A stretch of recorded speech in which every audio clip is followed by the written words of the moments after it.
The magical transforms reality by changing consciousness. When I read that, I almost dropped my phone. I was like, this makes our relationship make so much sense. And it's so cool.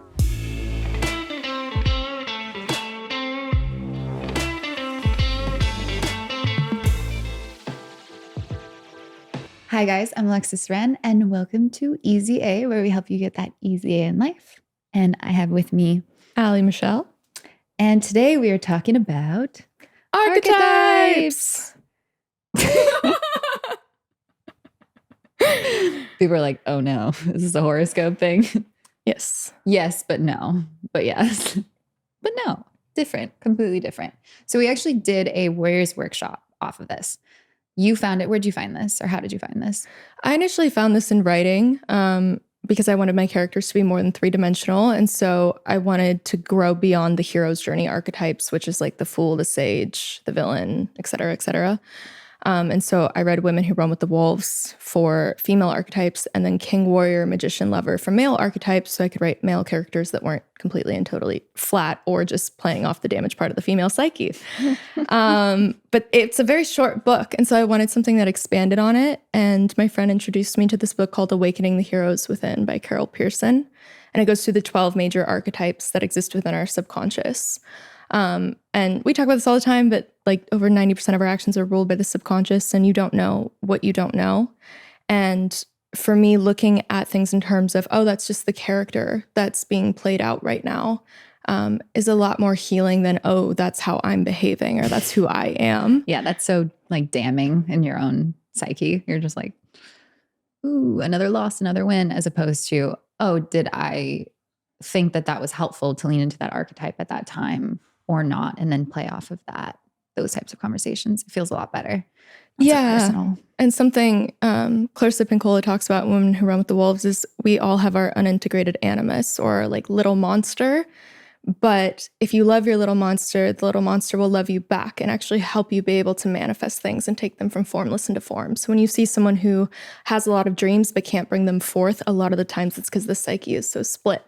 And so that's kind of what interested me initially in this work. And then it just felt so healing for my relationships too that I just kept it going. She called me and she was like, guess what we're doing for Warriors next week? And I was like, yay, you're making it. No, I made you take the quiz first. Oh, yeah. And you were like, another one of these personality tests, because I've made you take so many. Yeah. I just want to understand. There's just a part of me that's just like, great, here's another test that's going to tell me who I am. But this one's helpful. And I want to touch upon this because this is why I think it's so helpful, is you're not matched with one archetype and then that's just who you are. It's fluid. It's depending on where you are in life, where you are on your journey.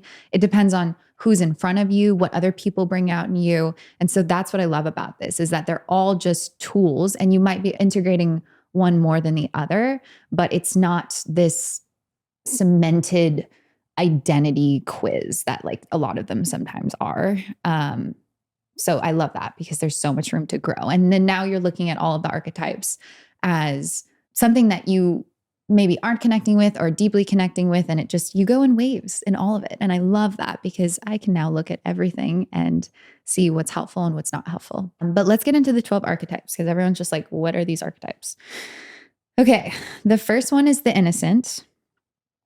The innocent is the part of us that trusts life, ourselves, and other people. We all begin in innocence. Along the way, we fall from grace, quotations, and have to rediscover paradise. Think The Land Before Time. A little dinosaur loses his mother. That movie broke me. And through sheer faith, even when all seems lost, he finds the green valley because of his ability to trust. The innocence integration is in recreating paradise wherever they are. And so within each archetype, they talk about the gift and then also the shadow of the archetype, which I like because you can see both sides of the goodness and the badness. And it's, it's very nuanced in that. So the gift is faith, hope, trust, and loyalty. But then the shadow can be denial, avoidance, playing victim to manipulate your environment. The innocent is the part of us that always wants to see the silver lining and has hope even when all is lost. And you see that a lot in fiction novels where they have to keep hoping, or in The Alchemist, even when he's about to give up on his journey, and then all of a sudden the king appears to him and inspires him again. So there's that one moment where it's like, oh, okay, I have hope, I can keep going, and that's when your innocent is integrated. And then can you talk a little bit about that the shadow version of it, the playing victim to manipulate your environment? Yeah. Think of a baby where they just demand so much attention and they're like, I need this now. And then as adults, if you see that play out when someone's really stuck in their story of what they've been through and they can't seem to let it go, where it's like, okay, we're 50 years old and we're blaming our parents for everything that, is why we are the way we are, versus an integrated innocent knows there's an expiration date for blaming other people. So we'll use that reference a lot, this idea of an integrated version of the archetype, because there's an integrated version and then there's not. So we'll talk about both in each archetype. The second one is the orphan. The orphan experiences a similar fall to the innocent, but whereas the innocent finds faith in their journey, the orphan's worst fear is confirmed. Are we all on our own? The orphan archetype is activated in each of us when we feel abandoned or betrayed. An integrated orphan learns to ask for help and heals through building community. So the gift is empathy, interdependence, and realism, and the shadow is victimization and exploitation. So a good example of this would actually be Harry Potter, right? He starts off as an orphan. He wants to go defeat Voldemort by himself. And then Hermione and Ron are like, no, we're going with you. You need our help. You can't do this alone.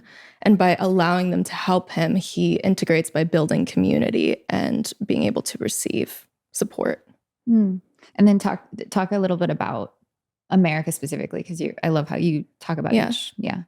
Every country essentially embodies an archetype. Largely in America would be the orphan. Part of that is like we are a country founded on immigrants. And so there's this sense of, we don't belong. And we see that shadow play out a lot in the victimization of like even overcompensating in our overemphasis on work, or not really valuing our community or relationships, versus an integrated America would be, oh, this is a melting pot built on community. 3, the warrior.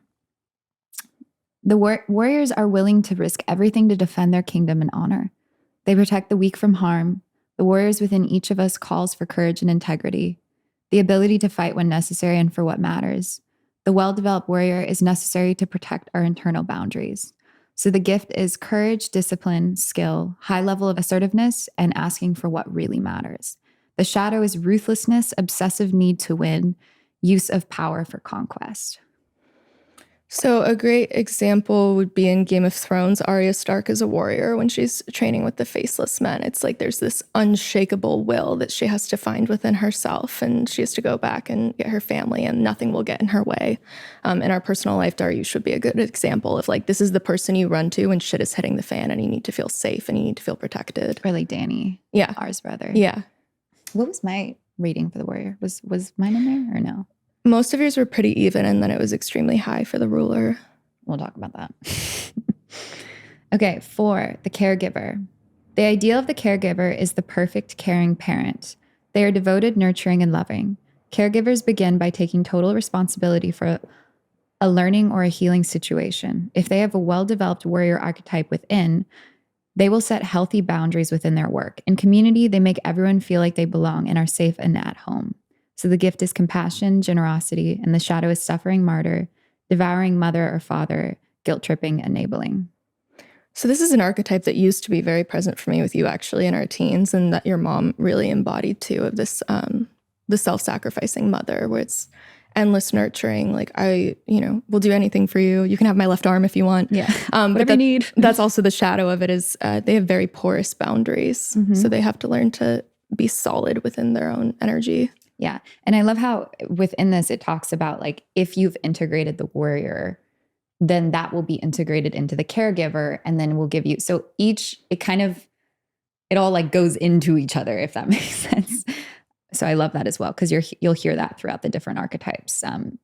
If you've integrated one aspect of one archetype, it will help within a different archetype. 5, the seeker.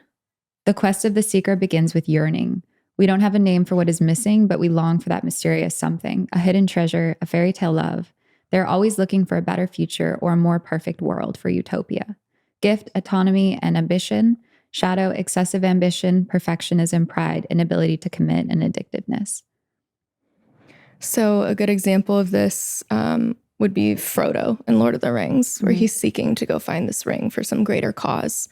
In our personal life, it would be Jordan, how she's always looking and seeking new information and seeking growth. Like there's something missing and she can't quite tell what it is, but it makes her better to try and find what that thing is. Mm-hmm. Yeah, me and you have had our fair share. Oh, yeah. Seeker. And then what about the shadow side of that? Because excessive ambition, perfectionism is huge for me and for Jordan and for you as well, I would say. Just it comes out in a different way. Yeah, the seeker learns to be content with what's already here. The destroyer. Don't judge it by its name. I love the destroyer. We have too many ways to be numbed to our experiences: alcohol, drugs, shopping, television. It often takes fear to wake us up. Loss or fear or pain turns our journey into an initiation. Seeking is active, but initiation, under the reign of the destroyer, chooses us. The destroyer reveals mortality and its limits, the fragility of life, that there is no way to escape our deaths. Suffering frequently moves us out of the ego's attachments. In integration, the destroyer is a great window of transformation. So gift is humility and acceptance, growth and metamorphosis. Shadow is self-destruction or destruction for others. And then it also says criminal behavior. Yeah, the destroyer often shows up as some external force. So your mom's death would be when the destroyer is really present for you. When I got sick and like couldn't move for 6 months, that's the destroyer. It's an initiation that we often wouldn't choose for ourselves, but there's a clear red line in our lives of I was not the same after this moment. Yeah, I love how it says metamorphosis, because that's what it really felt with my mom. At first, it was like everything was destroyed, burned to the ground. And then through that was like this new path, this new journey, this new purpose that I was called to because of my mom's passing. So it's actually one of my favorites as well, because it brings the most change and transformation. 7, the lover. Without love, the soul does not engage itself with life. Attachment and bonding comes under the protection of Eros. When we experience a particular connection to a lover, to a friend, to our work, to a landscape, to a religion or a way of life, we know Eros is at work when our connection is so strong that the lot of loss becomes intolerable pain. It is Eros that makes us feel truly alive. Joseph Campbell discusses the 2 basic paths in life: the right-hand path, the ego way, prudent and practical. However, you can follow this path, climb the ladder, and realize it was up against the wrong wall. The left-hand path, the path of the soul, is far riskier. We are asked to follow our bliss, our rapture. Society does not understand the choice, but the choice of the left-hand path is worth it because the journey itself is its own reward. This is the lover archetype integration. So the gift is commitment, passion, ecstasy. The shadow is jealousy, envy, obsessive fixation on a love, sexual addiction, promiscuity, obsession with sex. So a great example of the light of the lover is just when you're living in Eros. Like when you and I were in Ibiza together and we were dressing up and we were just so passionate and in love with life, with the food, with the wine, with the sunset. Everything was this romantic affair. The life itself was a meditation. You're intimate with life itself. That's a great way of putting it. And then the shadow would be like Twilight's such a perfect example, especially in New Moon. She's or like any teenage crush we've ever had. She's like, oh, Edward's gone. Let me kill myself. Great. Or like him being like, so possessive. I can't bear the thought of you with someone else. And so it's that's when it turns unhealthy. And then what was this Joseph Campbell reference with the right-hand path and the left-hand path? Joseph Campbell wrote The Hero's Journey. Yeah, I know. But what does he mean by left and right? Why? So I forget which is which, but one of them left is the soul. Okay, so left is the soul. Left, you're kind of walking blindly in the unknown. Okay. And then the right-hand path is very like logical. If you hear someone say, I have a 10-year plan, and they like have their entire life planned out for exactly how they want it to go, his whole point is you could climb up the wrong wall. Like you could think you want this thing and then get it and realize that wasn't it. Okay. Versus if you're following the soul's path, it's unknown and it's much scarier, but it's the right wall. Yeah. Okay. That makes sense. Ow. 8, the creator. When we discover or give birth to our true selves, the creator appears in our lives. When we are aware of our connection with the creative source of the universe, we also begin to become aware of our part in the creation.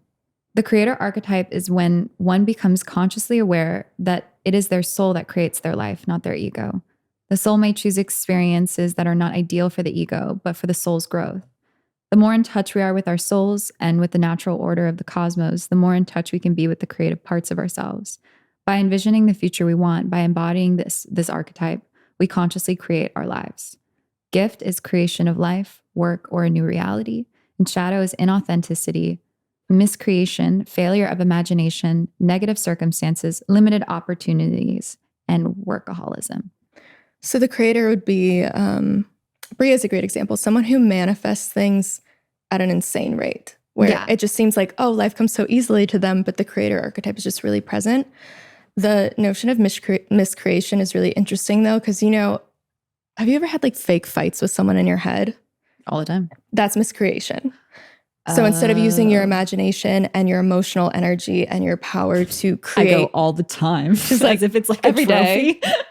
Instead of playing the movie in your mind of what you want, you essentially engage in these like little dramas that miscreate your life and attract these things. Wow. Yeah. The ruler. There we are. I'm teasing. Okay. The tyrant. She immediately grounds me. You remember the tyrant? Most fairy tales end with the hero discovering they are the long-lost son or daughter of a royal. Classical heroes integrate from orphan to ruler. The hero's journey is a preparation for leadership.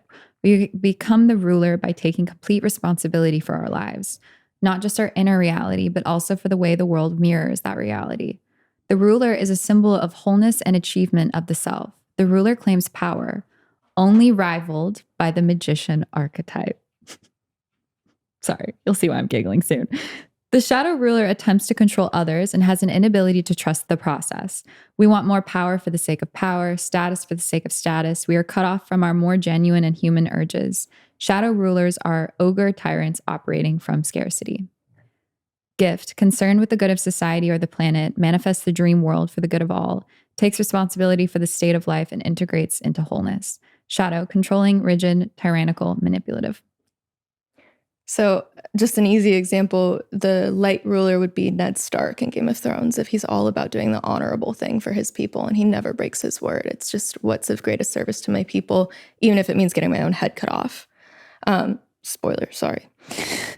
Anywho, whereas the tyrant ruler would be Joffrey of like, I want what I want when I want it. I don't care who I have to kill to get it. And so they carry the most power and ability to serve their people and the greatest ability for chaos in that sense. Mm-hmm. Yeah. Yep. That this was my highest number profile. Which is so true, because when it talks about the shadow ruler and it says we want power for the sake of power, status for the sake of status, I know when I feel like there's no point, that like pointlessness, I know I'm in the shadow version of the ruler, because it's never enough and I don't even know why I'm doing it. And then I can't feel anything. And that combination just creates this weird numbness that I walk through life. And I didn't have a name for it until we started doing this archetype work. And I was like, oh, I'm just in the shadow version of my, I guess, most integrated one right now. Is it most integrated, or is it just like... It's the one that's most present. Most present, okay. But even on the flip side, when our friend was about to lose her script and you sat there and called every single agent, manager, director, person that you could call in the favor of to save this girl's script, like that is the light ruler of like, I will wield everything I have to serve you. It feels so good to do that too, because it's like having resources and then having someone come and need them and being able to fill that for them is just, it makes me feel at peace. Almost like, like I'm fulfilling my purpose. You're Ned Starking it. Yeah. Yeah. 10, the magician. I was like, where's yours? Right under. The magical transforms reality by changing consciousness. The ruler generally cannot heal themselves. Without the magician who heals the wounded ruler, the kingdom cannot be transformed. When I read that, I almost dropped my phone. I was like, this makes our relationship make so much sense. And it's so cool. It's so cool. Magicians hold the power of naming. If we do not accurately name ourselves, we are at the mercy of how others see us. Remember the Earthsea story. The demon ceases to have hold over him when he gives it his own name and recognizes it as his shadow. A person will heal and transform by being in an integrated magician's presence. Which is so true, because when we talk about just the way we'll be at parties and all of a sudden I'll see you talking to someone you've never met before and they're crying. And I'm like... No, there was this really funny moment when Jordan and I went to dinner with Drake and his other guy friends. And so She was next to me. I was across from one of her guy friends. She was across from the other. They're doing impressions of like Star Wars and just having the funniest conversation. 10 minutes in, tears are falling down his face. And she looks over and she's like, what are you guys talking about? I was like, his childhood. And she's like, we're at a bar. Yeah, we're at a bar. Oh, so good. Yeah. But a good example of the magician and the ruler would be King Arthur and Merlin. And so it's like it's Merlin's job to guide him, but then it could also be like Jafar and Aladdin, you know, where it's like, oh, okay, this is really not good, guys. Because it's like your gift is naming, but the shadow If I can't name it in myself, then I become unhealthy. Wow. Yeah. Yeah, here it says this. Just as the magician can name, so they can unname. The shadow is the evil sorcerer. They can call negativity to themselves, dreaming up a nightmare of a reality. Unnaming makes a person feel like when unnaming makes a person feel like less than they are. If we fantasize bad things happening, we're in the evil sorcerer. So the gift is personal power, healing, shamanic path, transformation of lesser into better realities, alignment with the cosmos and the self. And then the shadow is evil sorcerer, negative occurrences, and unnaming. Yeah, so that very chaotic season of my life in Hawaii, that would be a good example of being in like evil sorcerer, where I just keep calling these things to me and be like, poor me, why is it all happening? Yeah. But to the point in Earthsea, like when that young sorcerer gives the shadow his own name, all of a sudden it has no power. And so that's the continual practice, is like, let me just name the demons in me. And that's what the work of the archetype work does, is like when you name it, it ceases power over you. So that was one of the main, that's how I would say that is. These archetypes are helpful because the second you understand it, see it, recognize it, the power is gone. It doesn't have a hold on you. 11, the sage. Sage have little or no need to control or change the world like the ruler and the magician. They simply wish to understand it. The sage path is the journey of discovering the truth. At its highest levels, it is not simply about finding knowledge, but becoming wise. That ye shall know the truth, and that truth shall set you free. At some point, the sage must stop seeking knowledge and gain wisdom. A good example of this is the scene in Good Will Hunting when Robin Williams, the sage, tells Will Hunting that he can learn all the knowledge in the world, but he does not know what it's like to be devastated and transformed by the human experience. This is an example of a novice sage versus an integrated sage. The shadow sage is not just unattached, they are cut off from reality. Things happening around or within us are miles away. We are obsessed with non-attachment. We cannot commit to people, projects, or ideas. The shadow sage will try to remove the mystery from the world through rationality. They wish to control knowledge so that the world is less threatening. Their primary focus becomes not the attainment of wisdom itself, but the evaluation of others. The integrated sage trusts the process and stops fighting life. It is this radical letting go into joy and ease that prepares us for the wisdom and the fool archetype. So gift, skepticism, wisdom, non-attachment. And then shadow is cut off, unfeeling, above it all, critical, judging, pompous behaviors and attitude. An integrated sage would be like Dumbledore. You never see Dumbledore despairing or getting caught in the trenches of the human experience, but he's still guiding Harry from a really compassionate place. Versus the unintegrated sage would be attachment to non-attachment. And it might feel like they're looking at life through a one-sided police mirror of like they can see everyone, but no one can see them. And it can feel very isolating and disconnecting. 12, the fool. No royal would hold court without their fool. Yet the fool archetype goes far beyond entertainment. They hold the power to say what everyone else would be hanged for, to poke at the ruler's ego. The fool is the aspect of the inner child that knows how to play and to be in the body. It is the root archetype of our sense of vitality and aliveness, spontaneity, and creativity. When the fool is dominant in our lives, we explore the world with innate curiosity. The fool is most helpful in dealing with absurdities of the modern world. They succeed simply because they do not know any better. The fool's contribution is resilience. The trickster shadow fool becomes the wise fool after an initiation of love. I found this really interesting. They do not fear death, but they fear commitment. When the fool encounters Eros, the lover, and learns to truly bond with others, they become the wise or holy fool. So shadow is self-indulgence, sloth, gluttony, and irresponsibility. And gift is life is a game to be played for fun.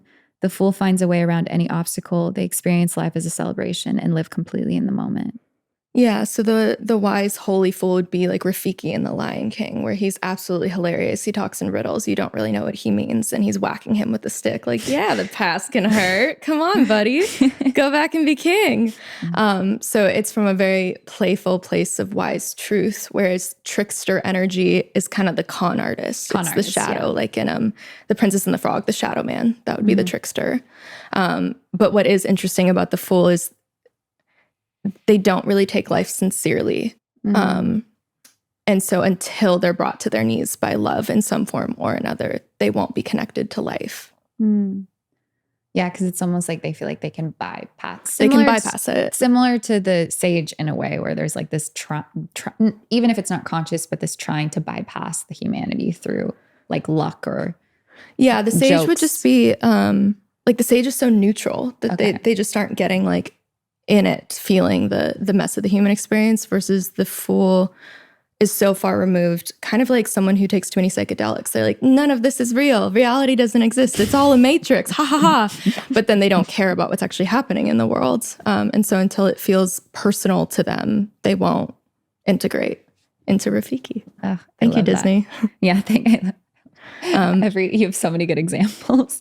Yeah. So what I loved is like, I'm integrating the fool the most, and the fool is actually there to poke at the ruler's ego. Like that's what they're supposed to do. So I find it very funny. It's almost like the one that's most present, but the one I feel most attached to and I want to integrate the most, they can kind of poke at each other and not like each other, which I feel that deep.